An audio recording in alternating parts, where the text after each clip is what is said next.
Have you ever wondered what could unravel a narcissist, that towering figure of self-assured grandiosity, whose mask of invincibility seems impenetrable? Picture a narcissist, their ego, a polished fortress, reflecting only their chosen light, deflecting all critique.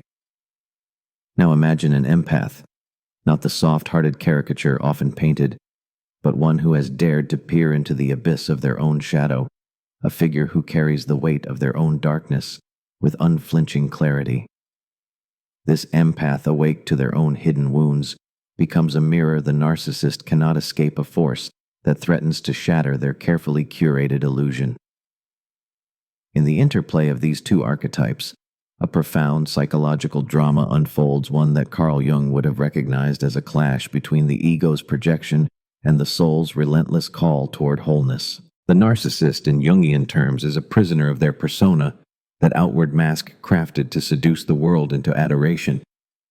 Their ego, swollen with the need for validation, feeds on the collective unconscious's archetypes of power and control. Yet it remains brittle, for it is built on denial. Beneath their bravado lies the shadow, the unacknowledged insecurities, the suppressed shame, the fragility they dare not face. This shadow, Jung taught, is not merely a flaw, but a vital part of the self, the raw material of individuation. The narcissist, however, projects this shadow outward, casting their flaws onto others, blaming the world for their unrest.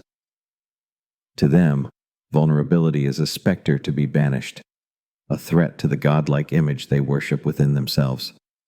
Their relationships become stages for this projection, where others are mere props in the drama of their selfhood. Enter the empath not as a passive vessel of feeling, but as a figure who has walked the perilous path of shadow work.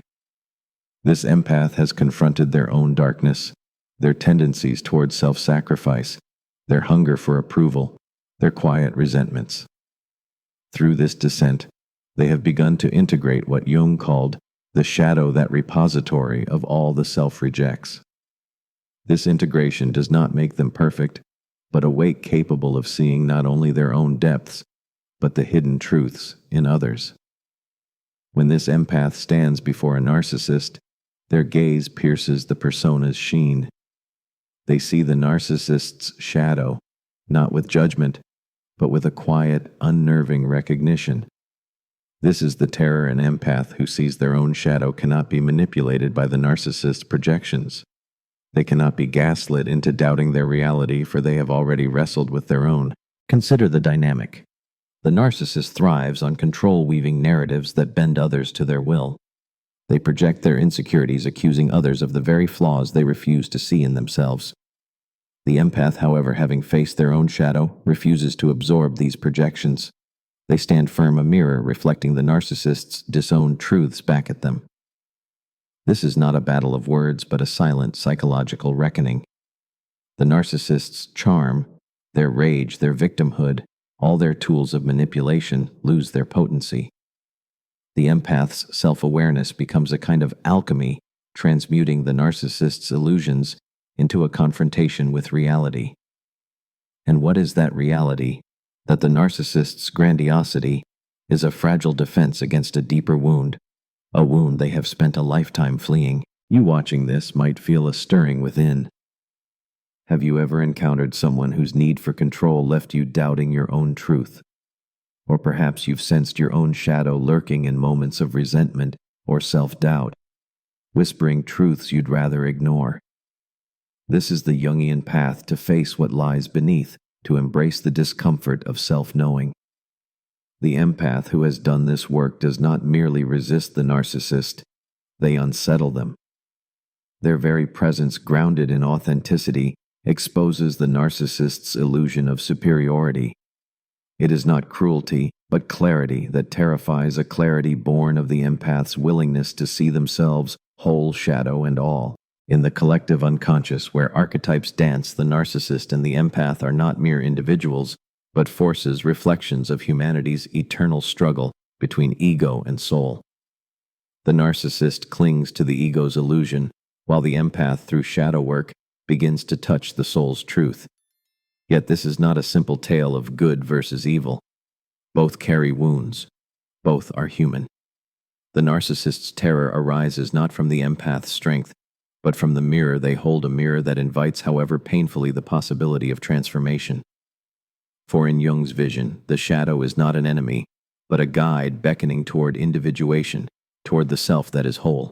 The dance between the narcissist and the empath who sees their own shadow is not merely a clash of personalities, but a profound psychological encounter, a collision of archetypes that reverberates through the depths of the collective unconscious.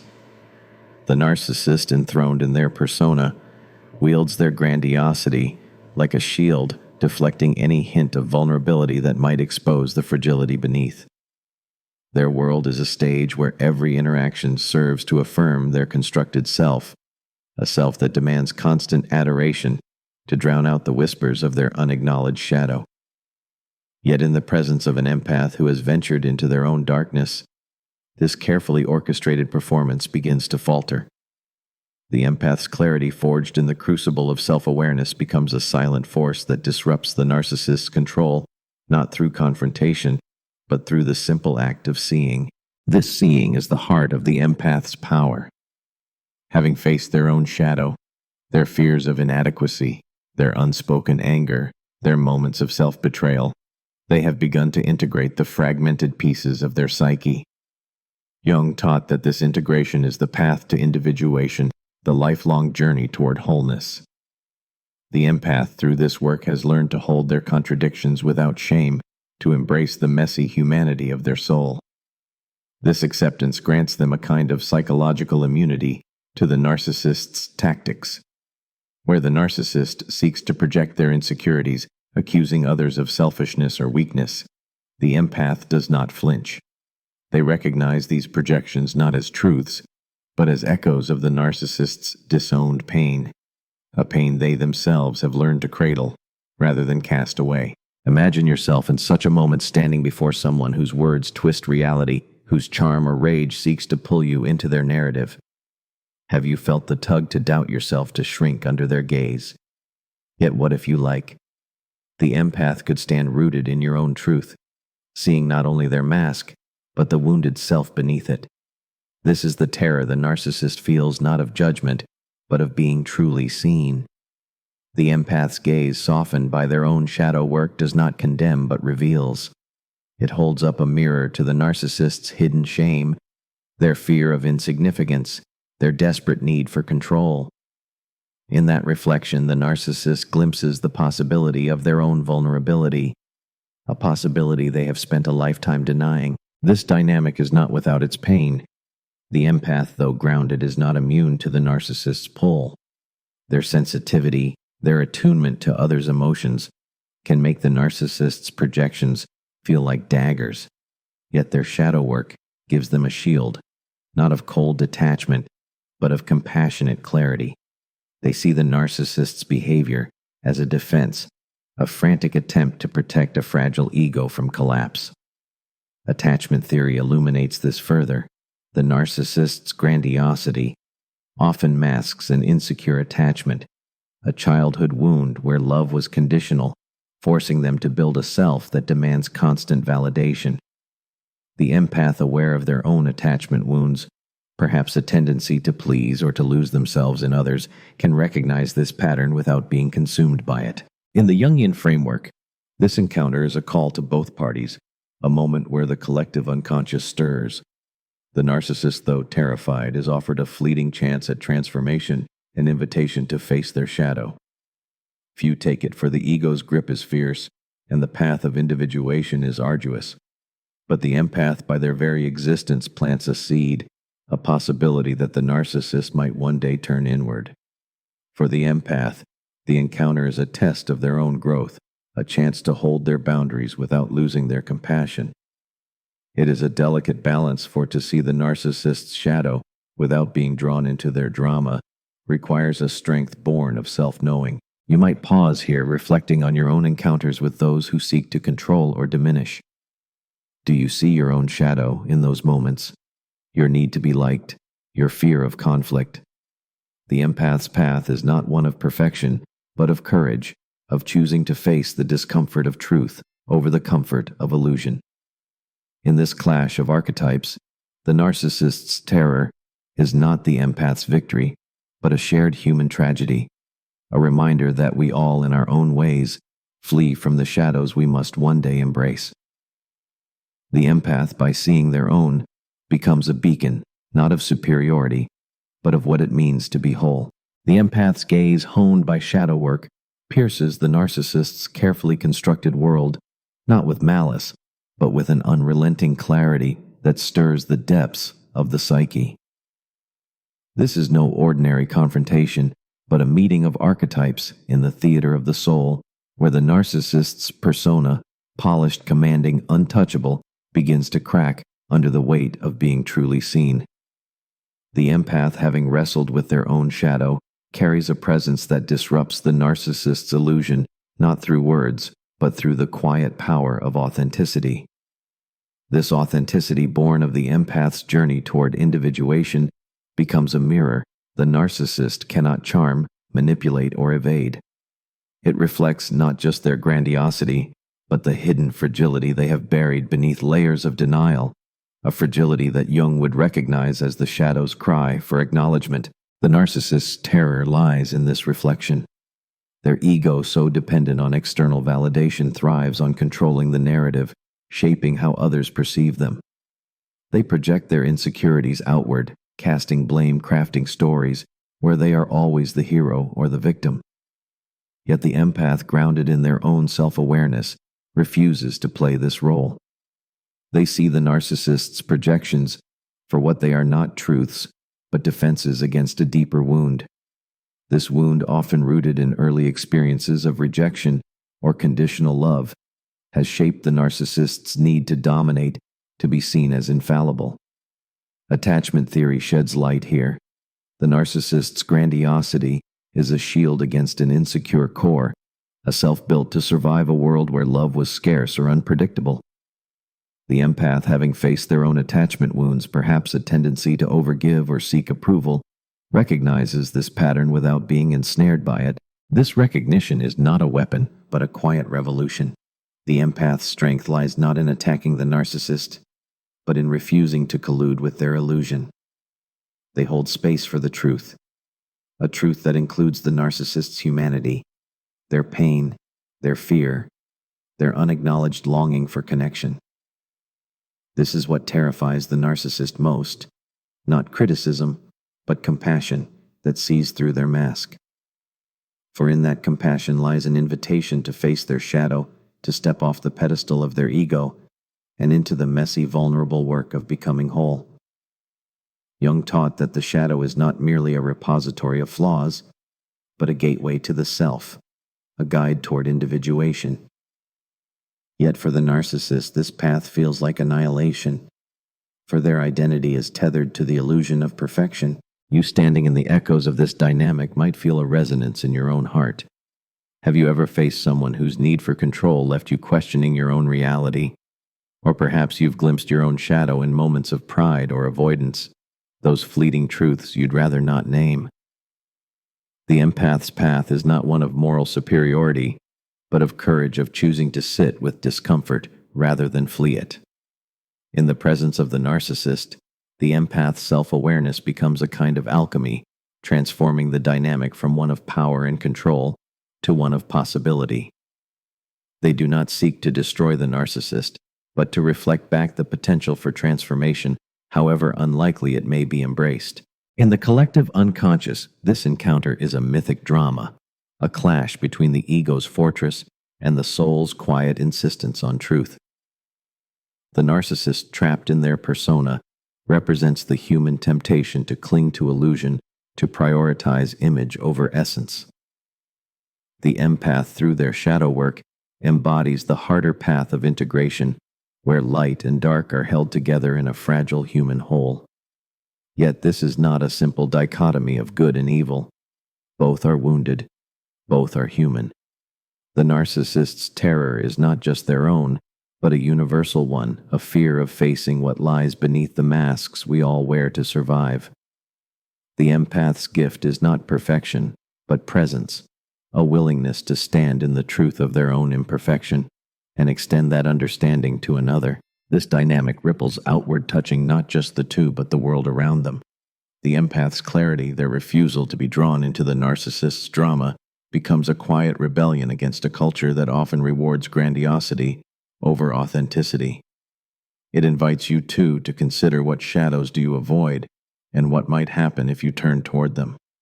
The empath's power lies not in defeating the narcissist, but in illuminating a path toward wholeness, a path that requires courage, humility, and the willingness to see. The encounter between the narcissist and the empath who sees their own shadow unfolds like a silent storm, a psychological reckoning that stirs the depths of both souls. The narcissist, armored in their persona, clings to the illusion of invincibility, their ego a fortress built to keep the shadow at bay. Every interaction is a performance, a carefully orchestrated bid to maintain control, to ensure the world reflects back their chosen image. Yet the empath, tempered by their own descent into darkness, stands as a disruptor, not through force, but through the quiet power of their integrated self. Their eyes, awake to their own flaws and wounds, see through the narcissist's mask, not to expose, but to reveal the humanity beneath. This revelation is the narcissist's deepest fear, for it threatens the very foundation of their constructed identity. In Jung's framework, the shadow is not merely a collection of repressed flaws, but a vital force, a reservoir of untapped potential that beckons toward individuation. The narcissist, however, perceives this shadow as a threat, a specter of weakness that must be banished at all costs. They project their insecurities outward, accusing others of the envy, inadequacy, or betrayal they cannot face within themselves. This projection is their shield, a defense against the vulnerability that lurks in their unconscious. Yet the empath, having walked the path of shadow work, does not absorb these projections. They recognize them as fragments of the narcissist's disowned self, echoes of a pain they have learned to hold in their own heart. This recognition disarms the narcissist's tactics, for the empath's clarity cannot be manipulated or swayed. Picture yourself in this dance. Have you ever felt the weight of someone's expectations, their need to bend you to their narrative? Or perhaps you've sensed your own shadow stirring those moments of pride, fear, or shame you'd rather keep hidden. The empath's strength lies in their willingness to face these truths, to embrace the discomfort of their own humanity. This embrace grants them a kind of psychological sovereignty, a rootedness that the narcissist's projections cannot uproot. They do not need to fight or flee. They simply stand, their presence a mirror that reflects the narcissist's shadow back to them. This mirror does not judge, but invites, offering a glimpse of what could be if the narcissist dared to turn inward. This dynamic is not without its cost. The empath, attuned to the emotional undercurrents of others, feels the narcissist's pain as keenly as their own.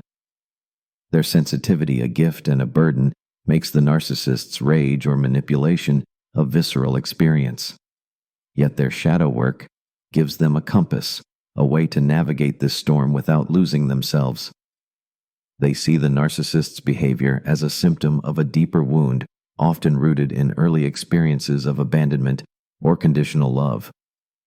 Attachment theory reveals the narcissist's grandiosity as a fragile defense, a way to mask the fear that they are not enough. The empath, aware of their own tendencies, perhaps to overextend or seek validation, can hold this truth without being consumed by it. Their compassion is not blind, but discerning, born of a hard-won understanding of human frailty. In the collective unconscious, this encounter is a mythic struggle, a clash between the ego's illusion and the soul's call to truth. The narcissist embodies the human temptation to cling to control, to prioritize image over essence. The empath, through their integration of light and dark, represents the possibility of wholeness, a self that does not shy away from its own contradictions. Yet this is not a battle of heroes and villains. Both carry wounds. Both are bound by the human condition. The narcissist's terror is a universal one, a fear of facing the shadow we all carry. The empath's presence, grounded in their own vulnerability, becomes a quiet challenge to this fear, not just for the narcissist, but for all who witness it. You might feel this resonance deep within. What shadows do you avoid, and what might it mean to meet them with courage? The empath's path is not one of triumph, but of humility, of choosing authenticity over illusion. Their encounter with the narcissist is a reminder that true power lies not in dominating others, but in knowing oneself. It is a call to step into the discomfort of your own depths, to see the shadows you cast, and to hold them with the same compassion you might offer another. In this act of seeing, the empath becomes a beacon, illuminating the possibility of a self that is whole, flawed, and profoundly human.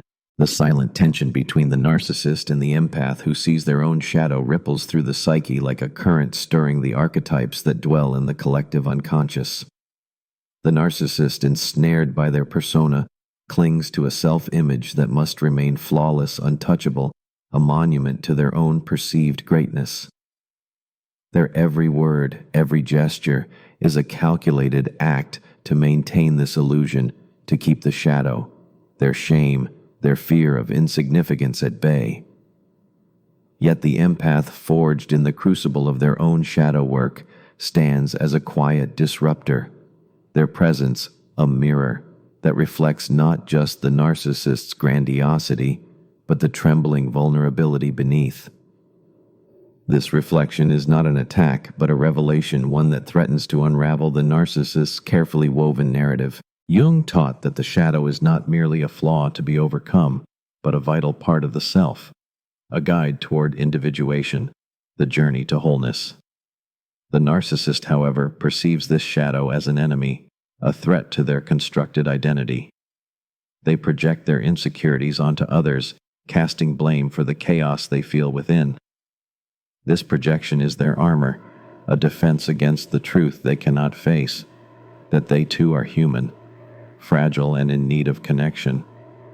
The empath, having confronted their own shadow, their self-doubt, their need to please, their quiet resentments, does not bend under this projection. They see it for what it is, a cry from the narcissist's disowned self, a plea for recognition disguised as control. This clarity, born of the empath's own integration, becomes a force the narcissist cannot manipulate. Imagine yourself caught in this dynamic, facing someone whose words twist reality, whose need for dominance seeks to pull you into their orbit. Have you felt the urge to shrink, to appease, or to fight back? Yet what if you could stand like the empath, rooted in your own truth, seeing not just the mask, but the wounded soul behind it? This is the power of shadow work. It grants the empath a kind of psychological anchor, a steadiness that the narcissist's tactics cannot shake. They do not need to argue or accuse. Their mere presence, grounded in self-awareness, exposes the narcissist's illusion. This exposure is the source of the narcissist's terror, not of being judged, but of being seen in their raw, unfiltered humanity. This encounter is not without its weight. The empath's sensitivity, their attunement to the emotional currents of others, makes the narcissist's pain palpable. They feel the rage, the desperation, the unspoken longing that drives the narcissist's behavior.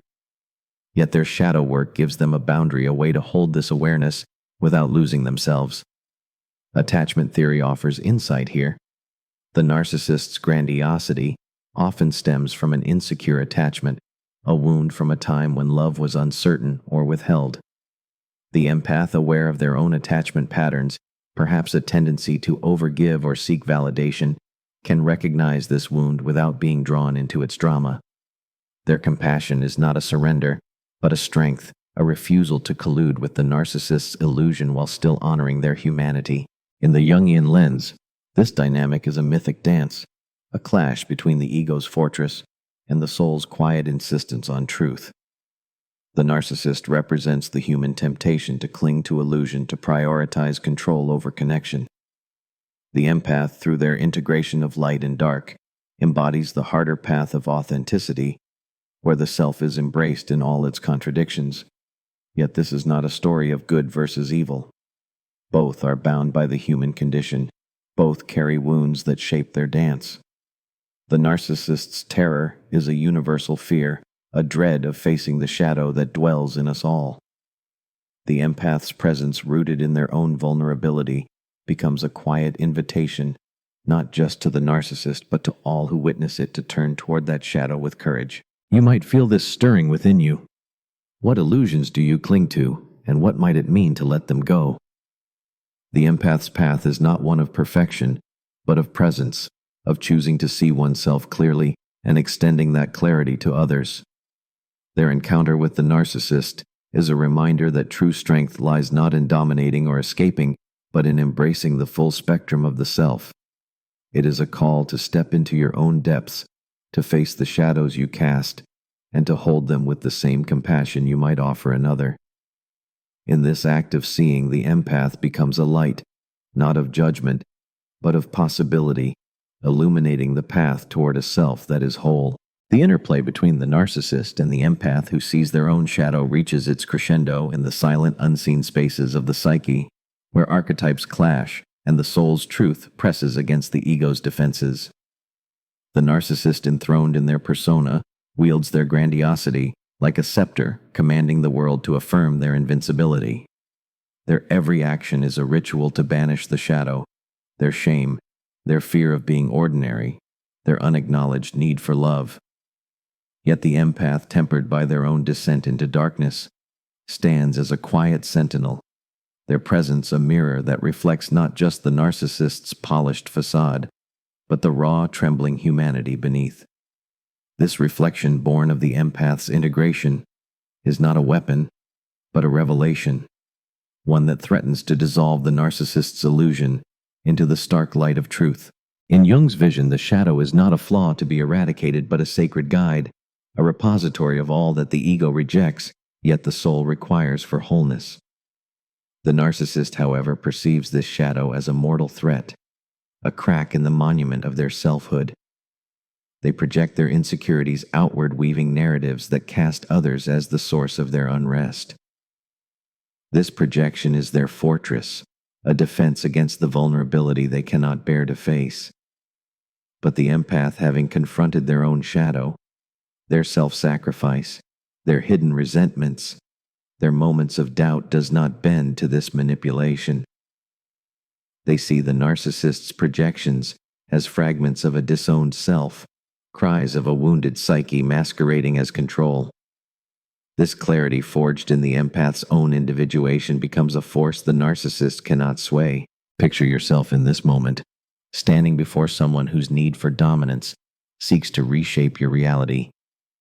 Have you felt the pull to doubt your own truth, to shrink beneath their gaze?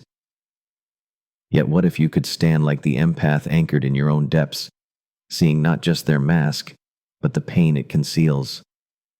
This is the power of shadow work. It grants the empath a quiet sovereignty, a refusal to be drawn into the narcissist's drama. They do not need to fight or flee. Their presence alone, grounded in self-awareness, exposes the fragility of the narcissist's illusion. This exposure is the heart of the narcissist's terror, not of condemnation, but of being seen in their unguarded humanity, stripped of the persona they have clung to for survival. This dynamic carries a profound cost. The empath's sensitivity, their attunement to the emotional undercurrents of others, makes the narcissist's pain a visceral weight. They feel the rage, the desperation, the unspoken longing that fuels the narcissist's behavior.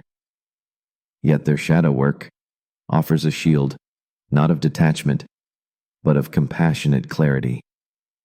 Attachment theory illuminates the narcissist's grandiosity as a defense against an insecure core, a wound from a time when love was conditional or absent. The empath, aware of their own attachment wounds, perhaps a tendency to lose themselves in others, can hold this truth without being consumed. Their compassion is not weakness, but a strength, a refusal to collude with the narcissist's illusion while still honoring their humanity. In the collective unconscious, this encounter is a mythic drama, a dance between the ego's illusion and the soul's call to wholeness. The narcissist embodies the human temptation to cling to control, to prioritize image over essence. The empath, through their integration of light and dark, represents the possibility of authenticity, a self that embraces its contradictions. Yet this is not a tale of heroes and villains. Both are wounded. Both are human, bound by the shared struggle to navigate the shadows within. The narcissist's terror is a universal fear, a dread of facing the truths we all carry. The empath's presence, rooted in their own vulnerability, becomes a quiet invitation, not just to the narcissist, but to all to turn toward those truths with courage. This is the culmination, a call to profound self-awareness, to the integration of the self in all its messy, beautiful complexity. The empath's gift is not in defeating the narcissist, but in illuminating a path toward wholeness for themselves and for others. They show us that to see one's shadow is not to be diminished, but to be made whole, to extend compassion not just to others, but to the self. In this act of seeing, of holding light and dark together, the empath becomes a beacon of what it means to be human. The individual who truly understands their depths extends that grace to the world.